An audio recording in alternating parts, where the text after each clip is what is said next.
Emmanuel Macron qui est ce soir l'invité d'une émission exceptionnelle sur TF1. Ce sera en prime time et l'opposition dénonce sa surexposition médiatique et des règles du jeu inéquitables. Oui, c'est l'émission de trop pour plusieurs candidats à la présidentielle. Valérie Pécresse a saisi le CSA pour contester le décompte du temps de parole. Jean-Luc Mélenchon dénonce une comédie monarchique. Yannick Jadot, une mascarade qui doit cesser. Pour Marine Le Pen, le président profite de ses pouvoirs sans complexe. C'est un double procès qui est fait à Emmanuel Macron. Alors oui, ses opposants lui reprochent d'abuser de la télévision et de ne pas se déclarer candidat. Alors en ce qui concerne ce dernier point, Emmanuel Macron en réalité fait exactement la même chose que tous ses prédécesseurs qui se sont représentés, que ce soit le général de Gaulle, Valéry Giscard d'Estaing, Mitterrand, Chirac ou Sarkozy. Ils avaient tous annoncé leur candidature pour un second mandat très tard, c'est-à-dire entre 1 mois et 2 mois et demi avant le premier tour. Par exemple, le 22 mars pour François Mitterrand en 88. En ne se prononçant pas donc à la mi-décembre, en retardant l'échéance pour rester président le plus longtemps possible, Emmanuel Macron ne fait rien d'inédit dans l'histoire de la Ve République. En ce qui concerne les critiques sur son omniprésence à la télévision ? Alors là, ça se discute plus. Il y a 10 ans,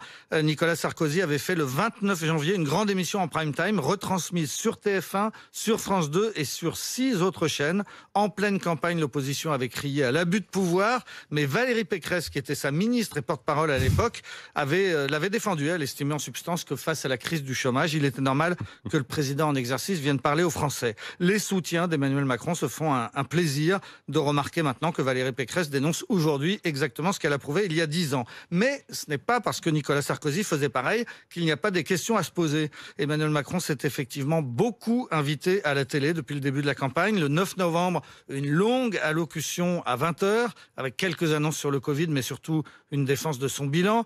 La semaine dernière, 2 heures de conférence de presse sur l'Europe. Et puis ce soir, donc cette émission, 1h45 d'entretien, à la fois sur son bilan et sur son projet.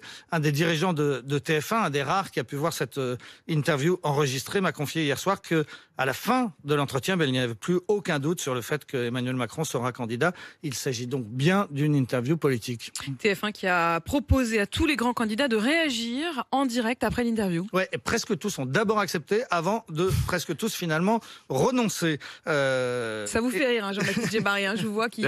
Oui, ça me fait rire parce que je constate qu'ils prennent beaucoup de temps de parole pour contester le temps de parole du président de la République. Tout ça, un peu le serpent qui se mord la queue. Ils ont effectivement décidé finalement d'envoyer des lieutenants. Par exemple, Éric Ciotti représentera Valérie Pécresse. Yannick Jadot, lui, a décidé de ne pas venir du tout et de n'envoyer personne. D'envoyer Madame Hidalgo.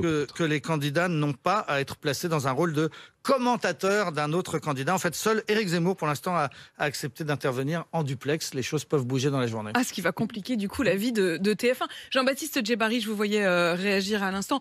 Mais bon, c'est un secret de polichinelle. Il est candidat quand même, Emmanuel Macron. À un moment, il faut peut-être le dire. Est-ce que vous croyez que c'est vraiment moi qui vais annoncer ça ce matin je sais pas, on sait jamais. Sur un petit malentendu, allez-y, lancez-vous, quoi. Ça se tente.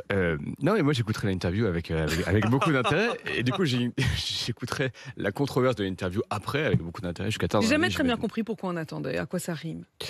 Je ne suis pas président de la République, donc je ne peux pas me mettre dans ces habits-là, mais ce que je sais, c'est qu'il y a évidemment beaucoup de travail à faire, qu'on est quand même en décembre, qu'on a 4 mois et demi de campagne, en tout cas 4 mois et demi jusqu'à l'élection présidentielle, ça laisse quand même un peu de temps. De campagne ou de travail alors? Un petit lapsus là. Je sais plus, mais de travail. Pour moi, de travail.